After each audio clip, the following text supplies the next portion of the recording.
ஏகேவோட 64 யார் எடுக்க போறானே இங்க பெரிய ஒரு விவாதமே நடந்து கொண்டிருக்கிறது. எந்த டைரக்டர் ஏகேவோட 64 எடுக்க போறானே பல விஷயங்கள் போய்கொண்டிருக்கு. அதுல ஃபர்ஸ்ட்ல இருக்கிறதே ஆதிக் ரவிச்சந்திரன், மற்றபடி இப்போது லோகேஷ் கனகராஜ், அட்லி, பிரசாந்த் லீ, இப்படி பல இயக்குனர்கள் வந்து அஜித்தை கேட்கிறார்கள் என்னுடைய படத்தில் நடிக்க வேண்டும் என்று. இப்படி பலவர்கள் விஷயங்களாக போய்கொண்டிருக்கிறது. ஆனா ஏகேவோட 64 எப்படி இவர் தயார் பண்ண போகிறார் என்பதுதான் தெரியல.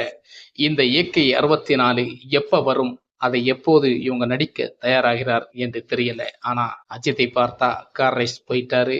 அங்க போய் கார் ரேஸ்ல வெளிநாட்டுல இருந்து அவருடைய செயல்பாடுகள் எல்லாம் நடந்துட்டே இருக்கு. ஒரு சூப்பர் மெகா பிளாக் பஸ்டர்